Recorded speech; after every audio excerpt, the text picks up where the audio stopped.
Welcome, everyone, to this very special session for World Peace Week. We started first with the EARTHwise Pledges and Game on World Unity Week, which we launched on a special session on Solstice. I'm delighted to be here together with our wonderful stewards from EARTHwise Center. These are the stewards for the EARTHwise Constitution. And I know that we have a lot to share with you all today, and not as much time as we may want. So I just want to present that up front, that we are going to go very quickly through that and at the same time trusting that it is all in right timing. So again, we're delighted to be sharing Peace Week with all of you and to be in the field of peace. So let us go through this slide. So how this all began for us was through the EARTHwise Constitution for a Planetary Civilization. I'm only going to touch very briefly on this again in the spirit of right timing, but this constitution serves as a new kind of social contract for collective stewardship and to really envision and live in together what it means to become the future humans of a planetary civilization, what it means to co-create thrivable worlds and futures with the wisdom of living systems. It's been endorsed by over 50 plus organizations, as well as our wonderful partners here from Unity Earth and others. And it's continued to evolve. And as part of this constitution, in Article 7, there are 16 pledges for a new EARTHwise. Now, these pledges, they are not about financial pledges, as many people may think of when we hear the word pledges. They are really pledges in terms of how do we live our commitments now for this thrivable world and future? How do we live our commitments for the transformations that are necessary, the personal transformations, the collective transformations, the societal transformations. And this is where you can see here briefly what it means to live into our promise, what we're promising truly as these future ancestors of a planetary civilizations, and what it means to co-create that journey in partnership with life and our Earth. So we're going to go very briefly through these pledges here. All of that is written out on the website. There's also a PDF that you can download on the website where you can go through this together, where there are also little actions written out on each of the pledges that you can practice for yourself, with your friends, for those of you who are parents like me, also with your children. The pledges form a quadrant structure. What it means is the first quadrant is all about answering the call. Then we're going into stewarding for thrivability, shifting really how we play the game of life on planet Earth and becoming the new world. So here you see the first quadrant about answering the call of your future human potential and how you can then apply that for the co-creation of thrivable worlds and futures, and of course investing also in our thrivability and contributing your talents for this beautiful world. And these are the pledges that we work with to steward for thrivability. We're navigating by this wisdom of the living systems and architecting also with the wisdom of living systems, evolving our systems, tools, and service of life. Now, I'm not going to be reading out all of them, but I just want to present that here and also to let you know already the beautiful images that you're looking at here. They've been created with generative AI as a background for the EARTHwise game that we've been co-creating as part of our pledge to how we can really live this and empower especially the younger generation. And that brings me exactly to this slide, which is all about upgrading how we play the game of life on planet Earth by partnering with our Earth and stopping the games and gains of domination and separation, truly acting as an ally of life. And that also means celebrating the transition moments in evolutionary growth, just like we are doing here today for Peace Week. And ultimately, it's, of course, about becoming these beautiful new worlds that we're dreaming in together, that also these 99 days of peace through unity, through each of us making our missions for the 99 days of peace through unity, have all been about. So how are we going to become these new worlds and truly building these thriving communities and generative ecosystems? And even here, as you're with us live today or listening later to this recording, just take a moment to connect with the seeds of these beautiful new worlds within you. How does that seed live within you? How do you connect in with that? How do you keep those seeds alive? How do you become a flourishing garden for these beautiful future potentials that are calling us together now and form the foundations, not just for world peace, but the consciousness of peace? And very quickly then about the EARTHwise game that we started on, and it was our mission and commitment for 99 Days of Peace Through Unity. So we launched that, the first steps of that during World Unity Week. And it's an open world immersive action game to empower the younger generations in becoming planetary stewards for our collective well-being. And it's also for all of us. So I just want you to know, yes, it's especially for the younger generations, but also for all of us. We are, thanks to this, great platform and also the crowdfunding campaign that we launched when we began, we have now been able to start the prototype development. The prototype development will take another 6 to 9 months before we can start to test that. And very briefly about what's at the heart of all of this. So as you enter the EARTHwise game, you're entering a world that's dominated by what we call Moloch. Moloch is becoming a popular term in game theory to refer to very specific game dynamics that are at the root of the sustainability crisis that we're in. And what that means in Moloch game dynamics means that we're sacrificing a long-term collective well-being for short-term myopic and personal gain. And many of our economic and political and educational systems are kind of designed by these algorithms of Moloch. And the EARTHwise game seeks to change that, to become a game changer for the Moloch extinction game, to hack the Moloch operating systems by the future codes of this thrivable planetary civilization. And also the Constitution and the pledges are part of the navigational system of the game. And right now, what I want to unveil with my team here is a beautiful, great surprise. And these are you're going to see live now for the very first time, the 5 playable characters in the game that are based also on the 5 future archetypes that are part in our Constitution and that are part of our governance systems. So here are the first 2 playable characters in the game, and we're starting with Aleph, the quantum coder. So Aleph is going to help you to hack into these harmful Moloch operating system. And with the help of Kairos here, you're going to insert the future codes of the new era and activate those so that instead of playing by the linear mechanical clock time of Moloch, we're going to go back into nature's rhythms and wisdoms. And then you're going to get the help of Shakti, the evolutionary alchemist, and Gabo, the pattern weaver, and Eureka, the story speller, and really driving that transformational change process where you're going to learn how to work even with the alchemy of fire, or with Gabo's help, who has a special connection with the tree of life and the fungi systems, and using the root systems of the plants to send messages. You're going to really help to outsmart Moloch, regain the world's back from Moloch-dominated systems, and our humanity regain that, win it back. So we can really truly learn how to steward together this planetary civilization. And Eureka has a special surprise through her mythic glasses. So when you're putting your mythic glasses on, you're going to see the hidden guardians in the game.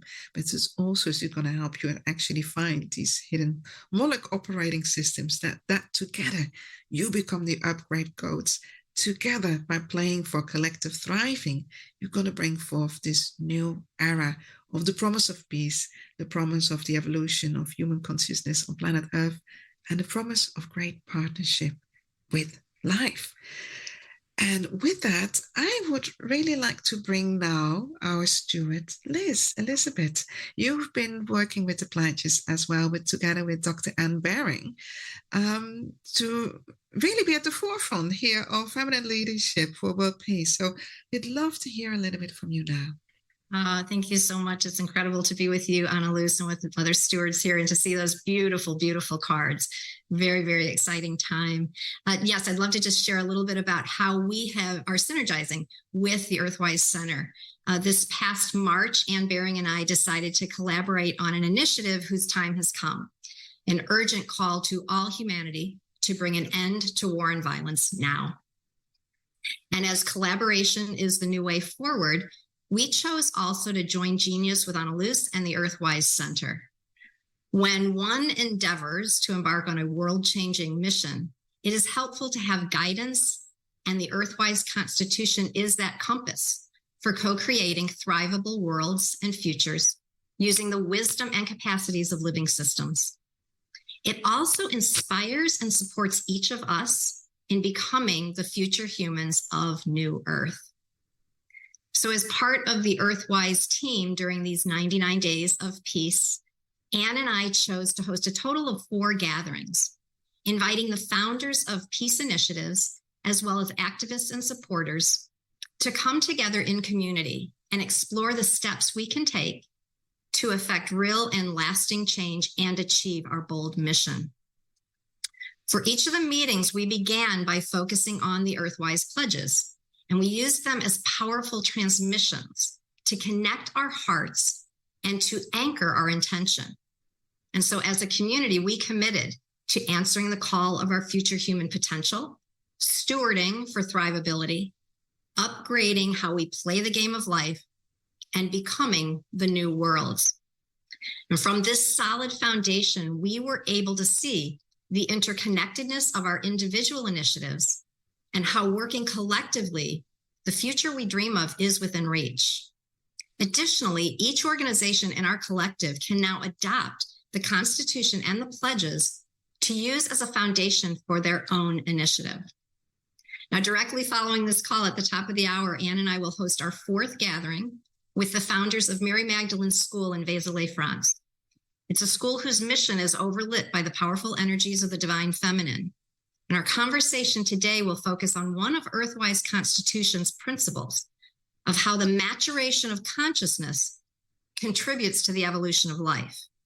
And specifically, our focus will be on the evolution of a consciousness of peace, which we believe is a critical factor in ending all war and violence forever. Now, as the promise of peace does not end with the 99 days are over, we will host a gathering Friday at noon as well for all those interested in exploring where we go from here. So thank you for your yes, for being part of the solution. We need each and every one of us stepping up and into our full potential as stewards of the new earth and upgrading how we play the game of life together so that our new world can be birthed. Peace and blessings. Hope to see you at the top of the hour. Thank you so much, Liz, and Anne as well, and for everything that you are stewarding together and your very, very powerful message here. So with that, I'd love to bring Alison with us, also our lead communications for the game, and share your beautiful wisdom message. Thank you. Thank you so much, Anneloes. And it's such an honor and a privilege to be here. I'm very new to the team. I have just joined, and so I'm on a huge learning curve with the work itself and absolutely loving it. And one of the things in watching the previous launch of the pledges was just feeling the spirit of what's guiding all of the work and really hearing about the difference that our intention is making and how that really is turning into action. So I really started to think about my own mission and working in the field of conscious business and seeing how the Constitution really begins to create this very, very coherent center. It begins to harmonize and provide a kind of unifier. And then I expand out and I see the tech platforms and the potential of the DAO, and I see the potential of the game. And it's suddenly I'm zooming out and I'm seeing this amazing ecology, which is intelligent and which is providing the most amazing foundations to build on. So then I started to have conversations with my family and explain this is a game. It's amazing. We can begin to hack into a system. We can begin to transform the things that aren't working. And my children just came alive. My 9-year-old, whose bedroom I'm sitting in right now, and a teenager as well, both of whom have been playing Minecraft. He'd been playing Splatoon. He'd been playing these kind of games where they're with their friends and they're doing challenges together. And so I was testing out ideas and wondering aloud and hearing the kinds of inputs they had, which is giving such a powerful steer. It's giving a real sense of when we're going to be creating with the young people, with their intelligence, their creativity, their ingenuity. I'm really, really clear what my pledge is. My pledge is so much about contributing my own talent, my passion, my love, my wisdom. It's pledge 4. And it's bringing myself as a mother, to be able to be here as a mother, as well as, the professional self, the marketeer, the person that does that too. I really realized that in itself is a wonderful unifier, that I have full permission. And it just seems so timely as well in relation to a post-COVID world, where actually lots of us are working from home. We're with our families. We're alongside them. We're not going to the office anymore. Something has really changed. So I'm feeling tremendous excitement. I'm seeing so much potential, and I'm really clear that it's a joy and a pleasure to be part of creating these enabling conditions. And I'm coming with so much unknowing. This is truly emergent.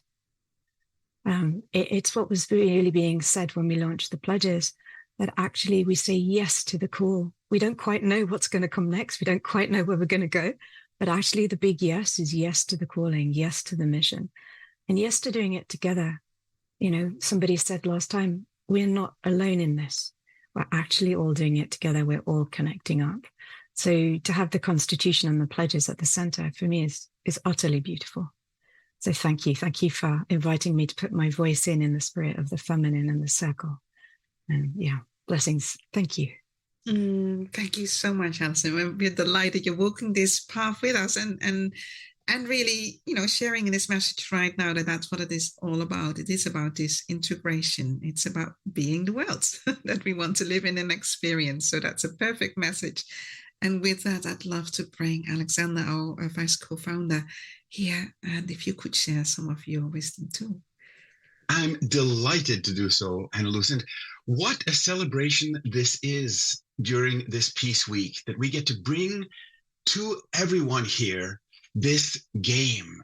In the late 1900s, mid to late 1900s, as they now refer to it, James Cars came up with this idea of finite and infinite games. And so the idea that we're always in an infinite game, the game of life, the game of living.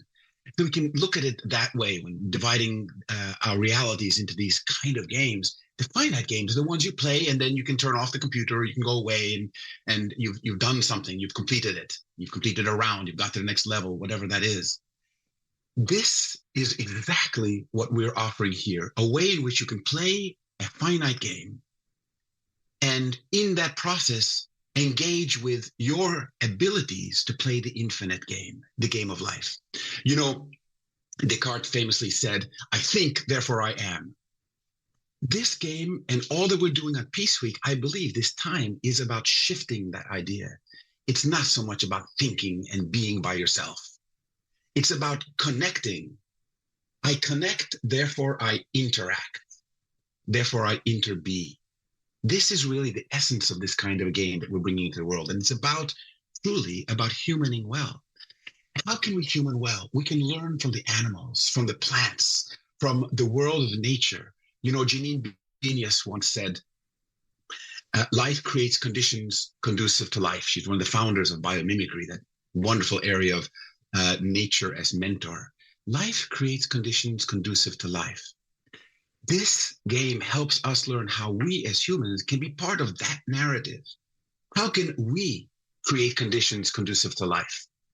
And the game asks us to recognize that the only way to do that is together, is in the spirit of with each other, with the different Shakti, Gebo, Eureka, and all the other characters, but also with nature, with the life tree. And indeed, fundamentally, in the end, you don't win against Moloch. You help alchemize, help transmute Moloch into part of the constructive narrative of our world. By the way, Moloch, if you want to know, is something you can look up. There are movies that have been made. In 1999, there's a fantastic Russian movie on Moloch. And in 2022, there was a Dutch movie also made. It's quite terrifying. How do we deal with a world where there is Moloch in presence. And with the 16 pledges, these are really declarations of how we can do that. I commit to, and they ask us to make this declaration that says what it is we wish to commit to. And I want to just focus on a few of them. For example, pledge number 9, that asks us to partner with our Earth. I mean, what more can we really say about how we can human well if we are part of that nature's genius for solving the challenges? So this is the pledge for pledge number 9. And for example, I want to mention 3 more. Pledge number 11 is to act as an ally of life for the necessary changes and transformations. And the game asks you to become allies with each other and with your living world, and with not just animals and plants, but indeed also with the rain systems and the forests and air. Pledge number 14 asks us to be regenerators, to be a force for regeneration in the world. And you say you will take action by promoting the systems that help regenerate our world and our planet. And finally, pledge 16 asks us to become the world we wish to see. It takes on this kind of admonition that Mahatma Gandhi gave, which says to be the systems you wish to see in the world. Well, here we're asking ourselves together with each other and with all of life to become the world we wish to see. The game is a place where we can play and experiment this. So I'm so looking forward to this, and I'm looking forward to seeing you all on the platform. Thank you, Anneloes. Thank you, everyone. Fantastic. Thank you so much, Alexander, for this wonderful, wonderful message. And in that, I would love to bring Laura here, our EARTHwise Constitution steward, for adding your wisdom, and in particular about also the Earth Federation's work that you have been part of so much. So, Laura, over to you. Thank you, Anneloes. And it is a total joy to be with everyone during Peace Week. This annual event is becoming larger and more vibrant, and the word is getting out. So it's so exciting to be a part of it. Today, I wanted to talk about how the EARTHwise Constitution impacts the Earth Federation movement, which actually started in the 20th century, faded for a while, and now is making a huge comeback. Arguably, the greatest momentum for global peace came after the 2 world wars. After World War I, in which 40 million people died, the world was ready for international peace. The war ended in 1918, and peace advocates banded with diplomats, churches, and even the suffragettes to demand global peace. The League of Nations was formed in 1920, but notably, the United States never joined. And in 1928, the Kellogg-Briand Act was signed by 15 nations.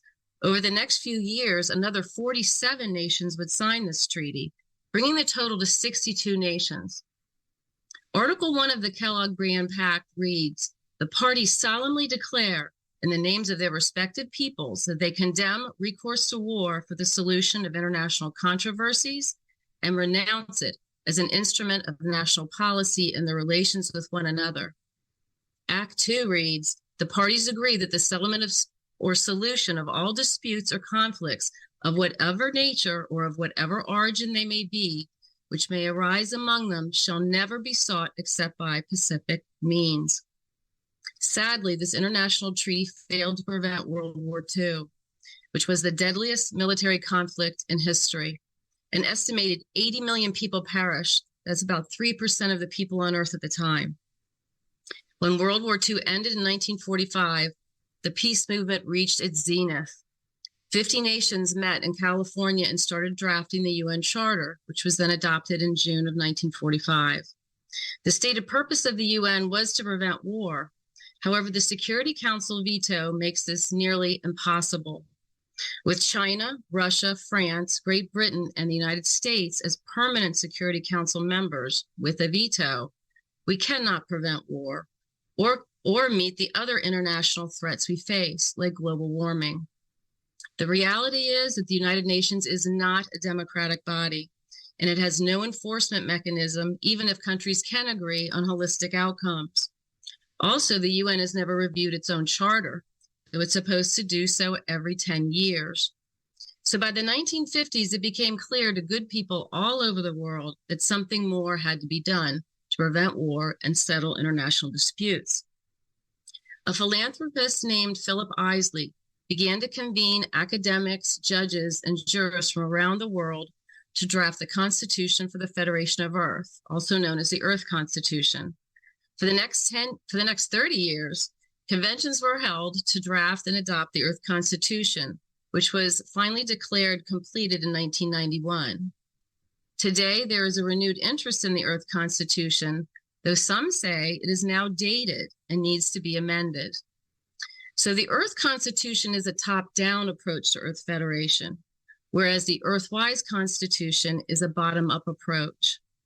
The EARTHwise Constitution is a 21st century approach to Earth Federation. It encompasses the most recent theory on holism, which is an understanding of our cosmos and our innate interdependencies. It also reflects the current merger of science and spirituality, which means the EARTHwise Constitution is designed to support the continued evolution of consciousness. This Constitution also supports us in becoming the future humans of an emerging planetary civilization. It is a collective pledge to undertake the necessary actions for healing our divisions, joining in unity, and regenerating our Earth. In addition, the EARTHwise Game will inspire young people to join this movement. And in order to grow the peace movement, we need to identify novel approaches of engaging a global audience. And the EARTHwise Game does this. At the Peace Pentagon, we are studying the strategy of bringing a lawsuit at the World Court for violation of the Kellogg-Briand Pact. Nearly every country that signed this treaty has made war. Co-plaintiffs to this suit could include all the peace groups, environmental groups, and other sacred activists working so hard to protect life and ensure our collective future. We invite you to help us brainstorm this and other strategies to achieve holistic Earth Federation. In conclusion, the Peace Pentagon is proud to be a sponsor of both the Earth Constitution and the EARTHwise Constitution. We believe that both of these approaches need to be pursued simultaneously, a top-down academic and national approach, and a bottom-up organic and citizen-driven approach.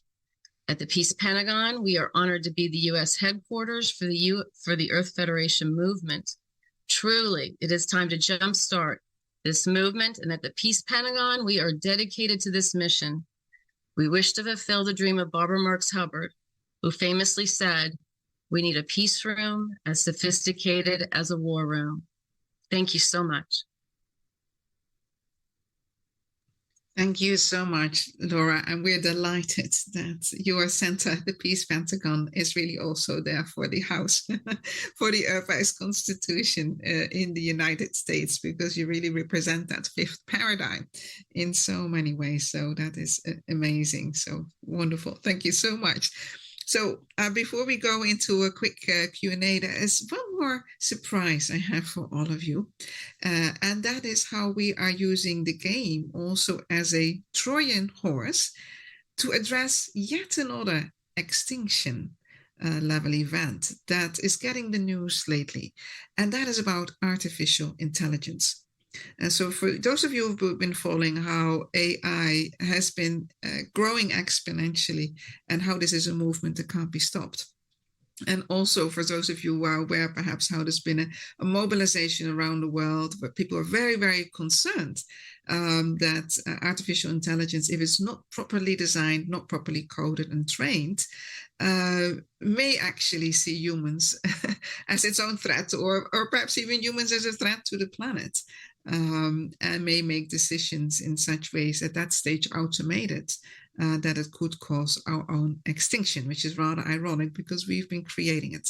So how are we using the game then as a Trojan horse to address that?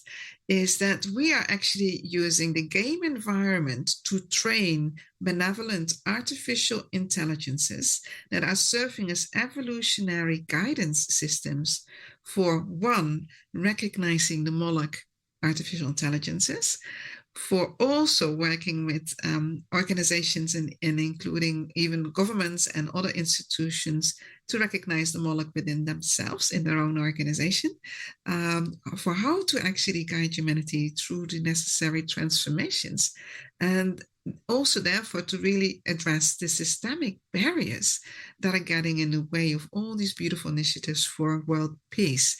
So this is where we are seeing our game as a kind of Genesis garden for nurturing and creating the conditions for the emergence of whole new forms of intelligences that are the result of human machine learning living systems interfaces, because the AIs in the game, which are characters in the game, what we're working on is that they can also then be exported into benevolent and beautiful services and guidance systems for humanity. So that's a whole other angle on the game, and which we feel strongly is really important element. Because unless we start training those kind of artificial intelligences through consciousness, wisdom-based, then how are we really going to address what could be very harmful artificial intelligences? As part of that as well, we have recently formed a strategic partnership with Singularity Net, and we're also now adjusting or applying the EARTHwise Constitution and its principles and compass for creating the first of its kind constitution for benevolent, what's called AGI, Artificial General Intelligence. So this is like the Constitution, and the pledges are already serving for the movement building and the Earth Federation building, as Laura was also talking about, as well as the game, and technological developments. It will also be guiding, providing very important principles for artificial intelligence and even what may soon become an artificial general intelligence. So I just wanted to present that, and then to see, I know that some of our stewards are in the room, like Sherry Herndon and Janice Hall. I don't know if it's possible at all to bring them here or hear their voices. I'm just asking that to the organizers. And if I don't hear an answer, then I'm going to take that as a no. Is it possible to hear Sherry? Are we pushing the limits of technology now? Can you hear me, Anneloes? Yes, now I can hear you. Yay. Okay. Wow. Well, I'll hop in, and yeah, what an honor. I feel like we are changing the game right here in this call, in this week. I mean, really, we are the new operating system. And I think it's like so important for us to remember that. And I feel really emotional. It's like I feel the energy of life moving through me, and just what a precious thing it is to be at this evolutionary edge collectively, being able to actually choose the way we want to design our world on behalf of all life. And it's like, that's the most interesting thing on the planet. So I really love everything to do with EARTHwise, and also this game, really understanding, I love that Alexander named that James Cars's book, Finite Game, because it helped us make that distinction between, there is an operating system that we've been using unconsciously. And now we actually get to we understand the nature of the dynamics of living systems and life, nature, ourselves, and we can consciously evolve, consciously design. And what more beautiful way to do that than towards life, giving life, giving life, giving life. And I've never seen a framework this well-designed and exquisite as the EARTHwise Pledges, Constitution, and the game. And when I was talking to Anneloes recently, and she was giving me some statistics about how many people play games and how many young people are playing those games. it really hit me. It's like, 3 billion, and then 60% of those are young people. And so this is probably the only game of its kind that can enter into that ecosystem and shift the way we actually are playing, and doing it in a way that's like kind of an elegant intervention.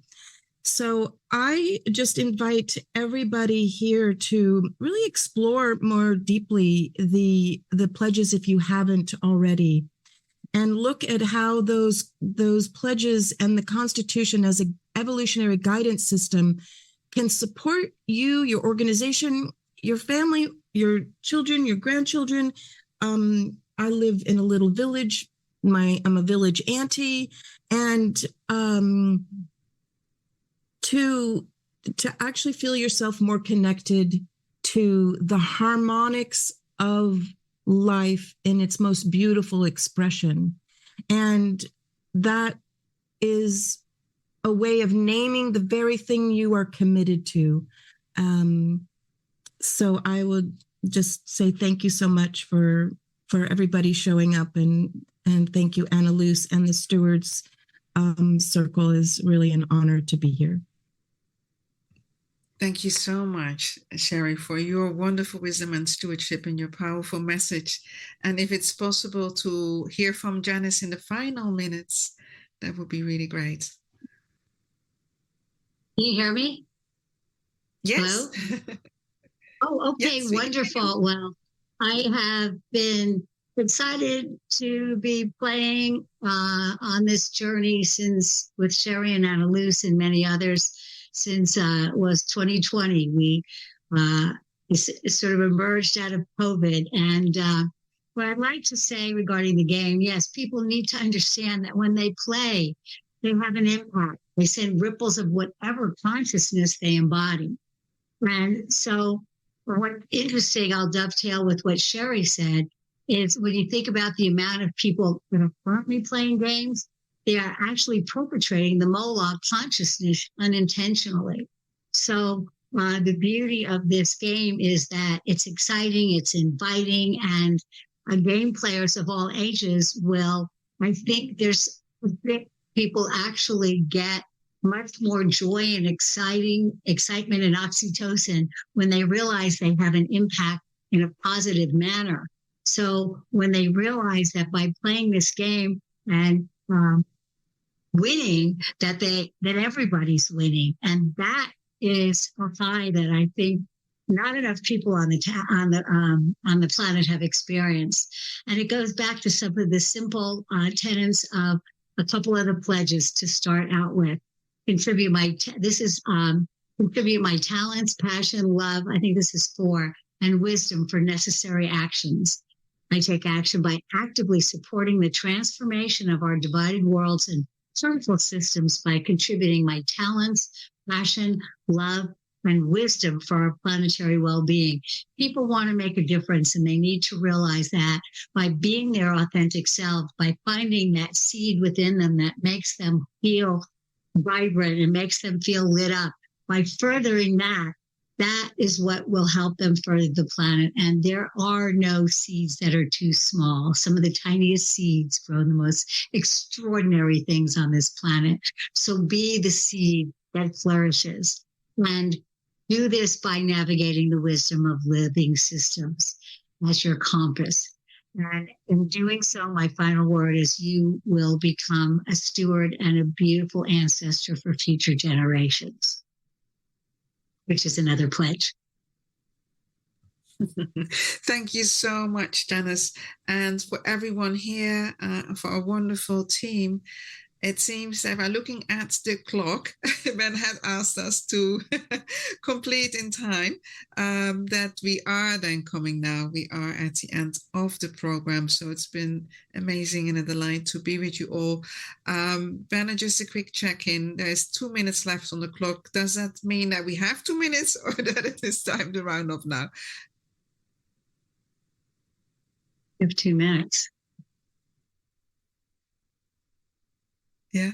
Okay. So if we have, I'm going to then take the 2 minutes and give it to the audience. So If there are any questions or responses, and since I'm still screen sharing, if perhaps someone else, Alexander, can read that out, then we can still respond to that.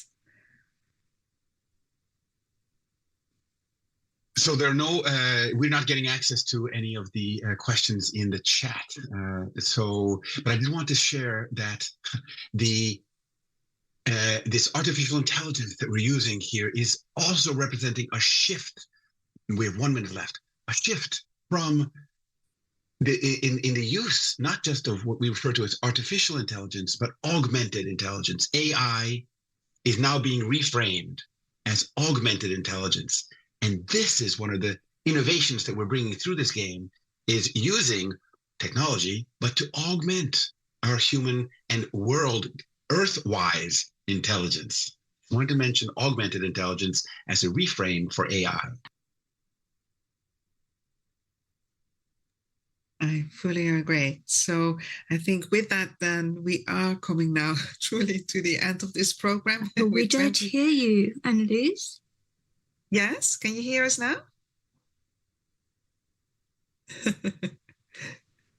Yeah. Okay, we're coming to the end. So I want to thank everyone, also all the organizers, wishing you all a very good Peace Week. Be the world we wish to live in love from every one of us here. Thank you so much. Bye-bye. Bye.